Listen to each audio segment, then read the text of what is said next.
10장은 레위기 18장과 19장에서 금지했던 이방인들의 악한 풍속들을 행하는 자들에게 내릴 행벌에 대해서 말씀하고 있습니다. 18장과 19장에서는 이런 죄는 짓지 말아라 가정하니라 그렇게 말씀하셨는데 20장에서는 이런 죄를 짓는 자는 반드시 죽일지니라 그렇게 말씀합니다. 어떻게 보면 하나님이 너무 무섭고 잔인하시다는 생각이 듭니다. 특별히 우리가 구약 성경을 읽어보면 하나님은 끊임없이 심판하시고 진노하시고 재앙을 내리시는 하나님으로 보입니다. 그래서 우리가 가까이 하기에는 너무 부담스러운 하나님으로 여겨집니다. 그러나 하나님께서 이렇게 심판하시고 진노하시고 재앙을 내리시는 이유는 우리를 사랑하시기 때문입니다. 아니, 우리를 사랑하시는데 왜 그렇게 진노하시고 재앙을 내리시는 것일까요? 바로 하나님이 진노하시고 심판하시고 재앙을 내리시는 대상이 우리가 아니고 우리를 속에서 우리로 하여금 하나님에게서 멀어지게 하는 우리 속에 있는 죄, 즉 마귀, 사탄, 정욕, 옛사람이기 때문입니다. 그러나 우리는 우리 속에 있는 죄와 너무도 친하게 지내왔기 때문에 하나님이 죄에 대해서 진노하시고 심판하시는 것이 마치 나한테 그러시는 것처럼 느껴지는 것입니다. 곡식과 가라지의 그 비유에서 곡식과 가라지의 뿌리가 하나로 엉켜 있어서 가라지를 뽑다 보면 곡식까지 아픔을 겪듯이 하나님이 우리 속에 있는 죄를 제거하실 때 그 죄가 저 밑에서 뿌리가 나와 하나로 얽혀 있기 때문에 그것이 우리에게 너무도 큰 고통과 아픔으로 다가오는 것입니다. 마치 하나님께서 나를 죽이시는 것처럼 느껴집니다. 그러나 그건 하나님이 나를 살리시기 위해서 나를 복의 자리, 영광의 자리에 세우시기 위해서 내 속에 들어와 나를 속이고 나를 죽게 만드는 죄를 제거하시는 수술을 행하시는 것입니다. 하나님은 수술을 행하시되 죄의 뿌리는 뽑지 않은 채 죄의 끝까지만 자르고 대충 봉합 수술을 하시는 분이 아닙니다. 완전히 죄의 뿌리를 뽑을 때까지 우리에게서 더러움을 완전히 씻으실 때까지 우리를 심판하십니다. 연단하십니다. 그래서 요한계시록 7장 14절에 보면 흰 옷 입은 14만 4천인을 두고 즉 깨끗게 된 성도를 두고 이는 큰 환난에서 나오는 자들인데 어린 양의 피에 그 옷을 씻어 희게 하셨느니라 그러는 것입니다. 모든 성도는 큰 환난을 통과합니다. 그래서 앞선 모든 성도들이 이 심판의 과정을 통과하면서 너무너무 고통스러워서 비명을 지르고 때로는 잠깐 정신을 잃기도 한 것입니다. 대표적인 사람이 욥 아닙니까? 욥이 당한 심판을 우리도 다 통과합니다. 근데 그걸 오늘 본문에서는 이방인들의 풍속을 행하는 자들은 반드시 죽이라 라는 표현으로 설명하는 것입니다. 그래서 그러면 하나님께서 반드시 죽이라고 하시는 이방인의 풍속을 행하는 자들은 누굽니까? 즉 하나님이 우리에게서 완전히 뿌리를 뽑으시려고 하는 죄는 뭘까요? 1절부터 5절입니다. 여호와께서 모세에게 말씀하여 이르시되 너는 이스라엘 자손에게 또 이르라. 그가 이스라엘 자손이든지 이스라엘에 거류하던 거류민이든지 그의 자식을 몰렉에게 주면 반드시 죽이되 그 지방 사람이 돌로 칠 것이요 나도 그 사람에게 진노하여 그를 그의 백성 중에서 끊으리니 이는 그가 그의 자식을 몰렉에게 주어서 내 성소를 더럽히고 내 성호를 욕되게 하였음이라. 그가 그의 자식을 몰렉에게 주는 것을 그 지방 사람이 못 본 채 하고 그를 죽이지 아니하면 내가 그 사람과 그의 건속에게 진노하여 그와 그를 본받아 몰렉을 음란하게 섬기는 모든 사람을 그들의 백성 중에서 끊으리라. 여기 보면 하나님께서 모세에게 말씀하시기를 너는 이스라엘 자손에게 또 이르라 그렇게 말씀하세요.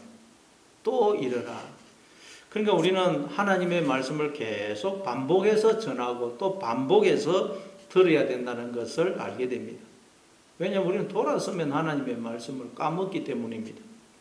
그래서 예레미야 15장 16절에 보면 만군의 하나님 여호와시여 나는 주의 이름으로 일컬음을 받는 자라 내가 주의 말씀을 얻어먹었사오니 주의 말씀은 내게 기쁨과 내 마음의 즐거움이오나. 그렇게 말씀해요.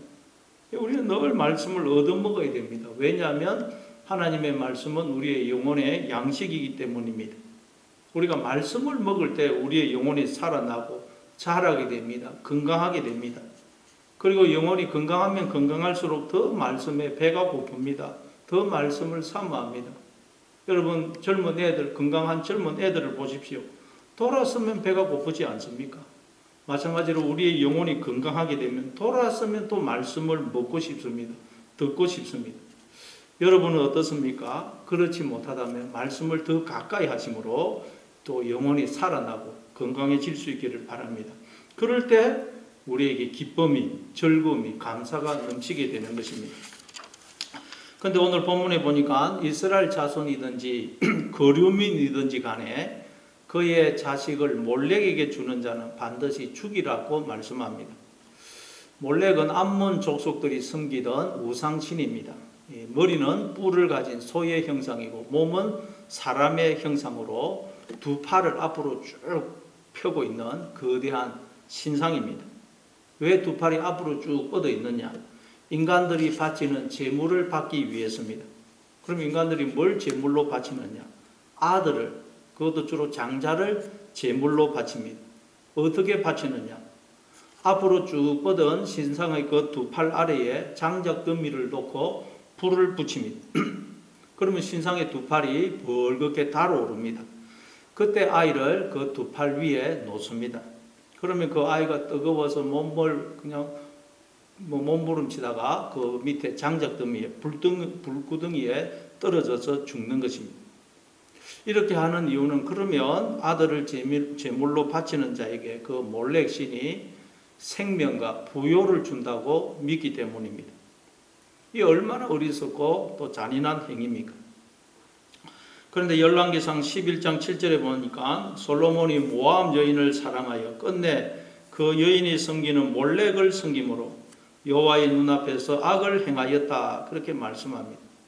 솔로몬이 모압 여인과 결혼함으로 결국 모압 여인이 가져온 이 몰렉 우상을 섬기게 되었다는 말씀입니다.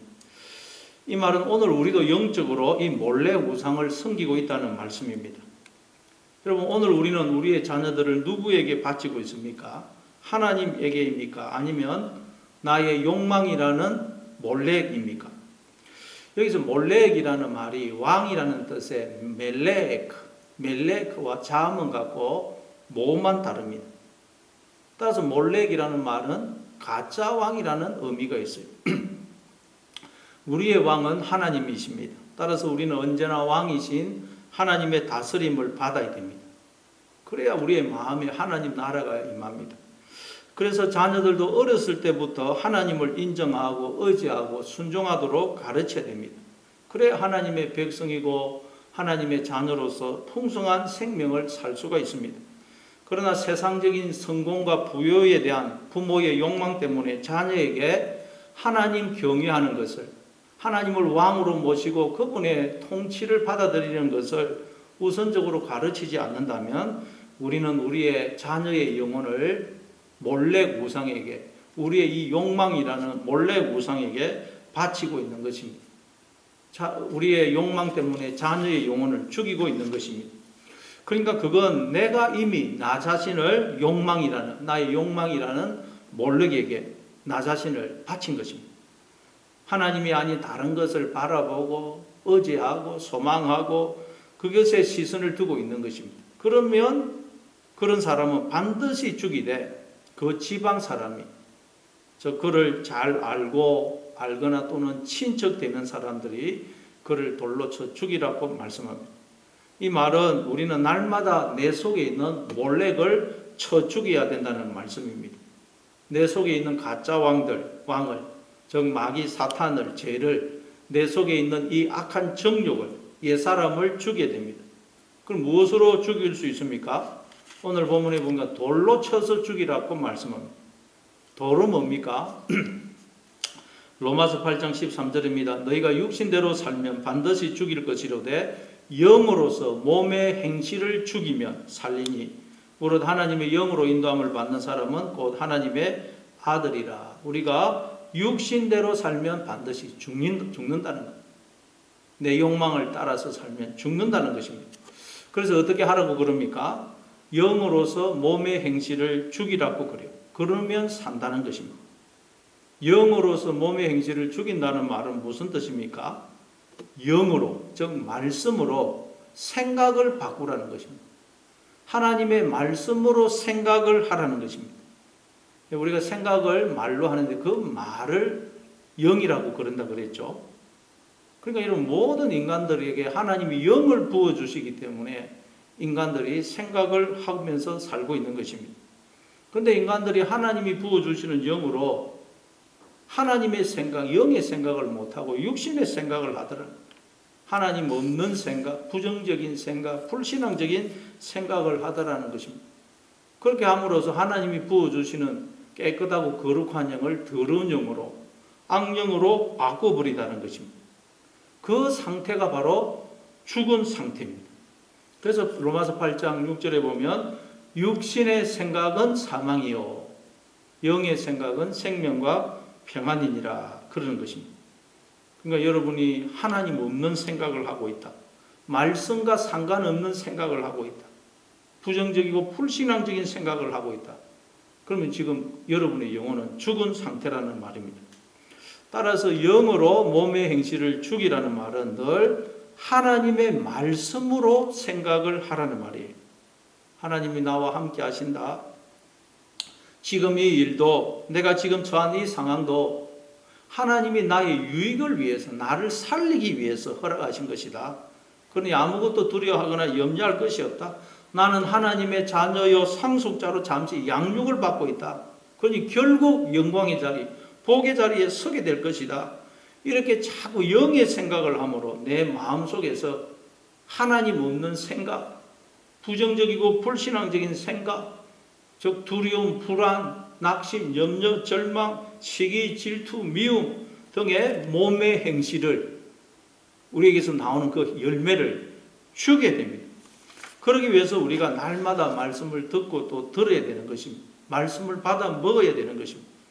말씀을 먹는다는 말도 우리가 말씀으로 생각을 하는 걸 말해요. 날마다 말씀을 받아 먹으심으로 몸의 행실을 죽이시는 즉 영의 생각, 하나님의 생각을 하시는 여러분 되시기를 바랍니다. 또 하나님께서 반드시 죽이라고 하시는 죄가 무엇이냐? 6절부터 9절입니다. 신접한 자와 박수무당을 엄난하게 따르는 자에게는 내가 진노하여 그를 그의 백성 중에서 끊으리니 너희는 스스로 깨끗하게 하여 거룩할지어다. 나는 너희의 하나님 여호와이니라. 너희는 내 규례를 지켜 행하라. 나는 너희를 거룩하게 하는 여호와이니라. 만일 누구든지 자기의 아버지나 어머니를 저주하는 자는 반드시 죽일지니 그가 자기의 아버지나 어머니를 저주하였은즉 그의 피가 자기에게로 돌아가리라. 신접한 자와 무당 박수를 엄난히 따르는 자를 하나님께서 백성 중에서 끊으실 것이라고 말씀합니다. 오늘 우리 중에는 신접한 자, 박수, 무당, 점을 치는 사람, 무당 그런 사람을 찾아가서 빌고 묻고 하는 사람은 거의 없을 것입니다. 그러나 영적으로는 오늘 우리도 틈만 나면 신접한 자와 박수, 무당을 엄난하게 따릅니다. 여기서 신접한 자가 히브리어로 오어보인데 아버지라는 뜻의 아브와 역시 자음은 같고 모음만 다릅니다. 그리고 신접한 자는 뭐겠어요? 가짜 아버지를 말해요. 가짜 아버지. 예수님이 요한복음 8장 44절에서 유대인들을 향하여 이렇게 말씀하십니다. 너희는 너희 아비 마귀에게서 났으니 너희 아비의 욕심대로 너희도 행하고자 하느니라. 그는 처음부터 살인한 자요 진리가 그 속에 없으므로 진리에 서지 못하고 거짓을 말할 때마다 제 것으로 말하나니 이는 그가 거짓말장이요 거짓의 아비가 되었습니다. 여러분 우리를 낳으신 우리를 지으신 우리의 진짜 아버지 하늘 아버지는 하나님이십니다. 그런데 예수님은 유대인들을 향하여 너희 아비는 마귀다 그렇게 말씀하세요. 그러니까 여러분 마귀란 하나님 자리를 차지해서 우리를 지배하고 있는 자를 가리키는 것입니다. 그러면 하나님 자리를 차지하고서 우리를 지배하고 있는 게 누구죠? 그럼 나의 생각 아닙니까? 우리의 자아, 즉 나입니다. 즉 우리의 정욕입니다. 그것이 나를 지금 지배하고 있잖아요. 우리의 정욕. 그걸 성경은 죄라 그러고 마귀 사탄이라 그러고 옛사람 그 사람이라 그러는 것입니다. 따라서 신접한 자를 따르지 말라는 말은 무슨 뜻이겠어요? 네가 너의 주인이 되어서 하나님과 상관없이 네 인생을 살지 말아라. 하나님과 상관없이 네 마음대로 생각하고 판단하고 결정하거나 네 인생을 너 스스로 책임지려고 하지 말아라 라는 의미예요.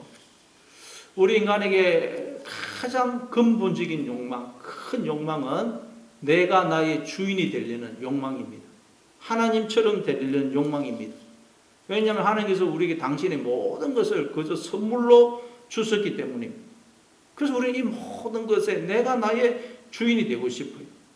이 모든 걸 내가 차지해서 하나님 도움 없이도 내 인간 능력으로 살 수 있는 자가 되고 싶습니다. 나를 드러내고 나를 높이고 나를 주장하고 나를 가시하고 싶습니다. 이게 모든 인간들의 마음속에 자리 잡고 있는 욕망.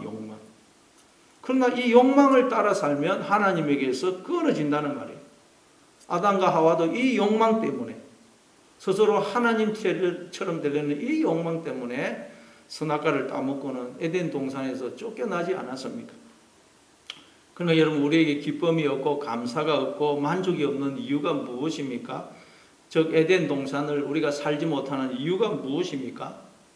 이 욕망의 지배를 받고 있기 때문에 욕망. 자꾸 나를 주장하고 높이고 내가 나의 주인이 되려고 하는 그 욕망이 우리를 주장하고 있기 때문입니다. 따라서 우리는 이 욕망을 날마다 십자가에 못 박아야 됩니다. 즉 하나님이 나의 주인이심을 알고 하나님께 내 인생을, 내 생명을, 내 미래를, 나의 모든 것을 다 맡겨야 됩니다. 왜냐하면 내 인생이 내 것이 아니고 하나님의 것이기 때문입니다. 하나님께 다 맡기면 여러분 우리는 하나님을 얻게 되고 하나님의 그 모든 부여가 내 것이 되는 것입니다. 그래서 성경은 죽으면 산다. 생명을 잃으면 얻는다. 하나님께 다 돌려드리면 우리는 모든 것을 얻게 되는 것입니다. 그리고 그걸 두고 자기 아버지나 어머니를 저주하는 자는 반드시 죽이라고 그러는 것입니다. 왜 아버지와 어머니를 저주를 하겠어요? 부모님이 내게 해준 것이 아무것도 없다고 생각하기 때문입니다. 즉 부모님의 은혜와 사랑과 희생을 모르기 때문에 부모님이 나를 그냥 방치했다고 버렸다고 생각하기 때문입니다. 마찬가지로 왜 우리가 하나님을 경외하지 않습니까? 하나님의 은혜와 사랑을 모르기 때문입니다. 내가 지금 하나님의 은혜와 사랑과 희생과 죽으심과 복주심과 보호하심 속에 생명과 복을 누리고 살고 있다는 것을 모르기 때문입니다.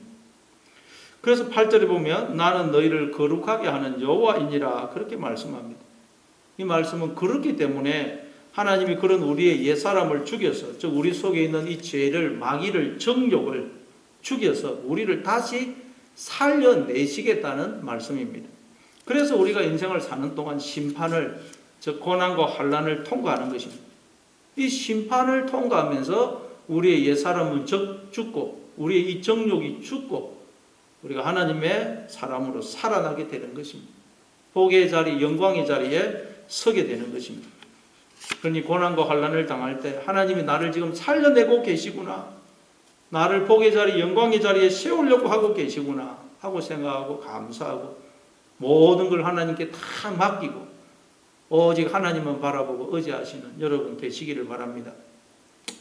그리고 10절부터 16절에는 남의 아내와 간음하는 자, 아버지의 아내와 동침하는 자, 며느리와 동침하는 자, 남자끼리 동침하는 자, 아내와 장모를 함께 데리고 사는 자, 짐승과 교합하는 자는 반드시 죽이라고 말씀합니다.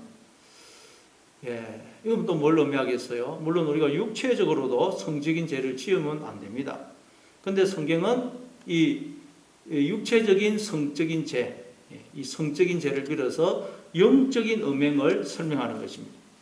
고린도전서 6장 15절부터 18절입니다. 너희 몸이 그리스도의 지체인 줄을 알지 못하느냐? 내가 그리스도의 지체를 가지고 창녀의 지체를 만들겠느냐? 결코 그럴 수 없느니라. 창녀와 합하는 자는 그와 한 몸인 줄을 알지 못하느냐? 일러서되 둘이 한 육체가 된다 하셨나니 주와 합하는 자는 한 영이니라. 음행을 피하라. 사람이 범하는 죄마다 몸 밖에 있거니와 음행하는 자는 자기 몸의 죄를 범하느니라. 자, 여기 보니까 성적인 연합을 두고 한 몸이 되는 것으로 설명을 합니다. 창녀와 합하는 자는 그와 한 몸인 줄을, 즉 그와 한 사람인 줄을 알지 못하느냐 그래요. 창녀와 성적으로 연합한다고 해서 그와 한 사람이 되는 것은 아닙니다. 그러니까 성경은 이 육적인 연합을 빌어서 영적인 연합을 설명하는 것입니다. 그래서 주와 합하는 자는 한 영이다, 즉 한 사람이다 그러는 것입니다. 그러니까 영적인 연합이란 내 속에 들어온 영과 하나가 되어서 그 영으로 내가 생각하고 말하고 행동하는 걸 말해요. 그 영의 지배를 받는 것, 그게 영적인 연합입니다. 원래 우리는 하나님이 우리 안에 영으로 말씀으로 들어오셔서 그 하나님과 하나가 되어서 그 하나님의 다스림을 받아서 생각하고 말하고 행동하는 자로 시험을 받았어요. 그래서 우리가 여기 보니까 그리스도와 합하면, 주와 합하는 자는 주님과 한 영이다, 주님과 한 사람이 된다는 거예요. 하나님은 우리의 머리가 되시고 우리는 하나님의 몸이 되어서 한 사람이 됩니다. 그러나 우리가 하나님이 아닌 세상 것을 자꾸 바라보고 의지하고 소망하고 그것을 목적으로 삼게 되면 그것들이 하나님이 계셔야 될 우리의 마음속에 들어오게 돼요. 직접 들어오는 게 아니고 이미지로, 가라지로, 거짓 영으로 들어와서 우리의 마음과 생각을 지배하게 됩니다. 그 영과 우리가 하나가 될 하나, 그걸 음행이라고 해요. 그걸 여러분 성적인 범죄를 빌어서 설명하는 것입니다. 그래서 우리가 거짓 영과 하나가 되면 우리는 끊임없이 범죄라는 생각과 말과 행동으로 이렇게 죄를 짓게 되는, 범죄하게 되는 것입니다. 죄의 열매를 맺게 되는 것입니다. 그래서 오늘 본문에 보니까 그 고린도전서 6장에 보면 사람이 범하는 죄마다 몸 밖에 있거니와 음행하는 자는 자기 몸의 죄를 범하느니라. 아니 여러분, 우리가 음행죄 말고도 뭐 사람을 폭력을 행한다든지 거짓말을 한다든지 다 몸으로 짓는 죄 아닙니까? 음행의 죄나 다 몸으로 짓는데 사람이 범하는 죄마다 다 몸 밖에 있지만 음행하는 자는 자기 몸의 죄를 짓는다. 이 음행의 죄는 우리가 이 영과 우리의 마음이 합하는 것. 그리고 사람이 범하는 죄, 이거는 우리가 영과 합하여서 이제 생각과 말과 행동으로 이렇게 하나님 없는 생각과 말과 행동을 하게 되는 걸 말해요. 그걸 두고 말하는 거예요.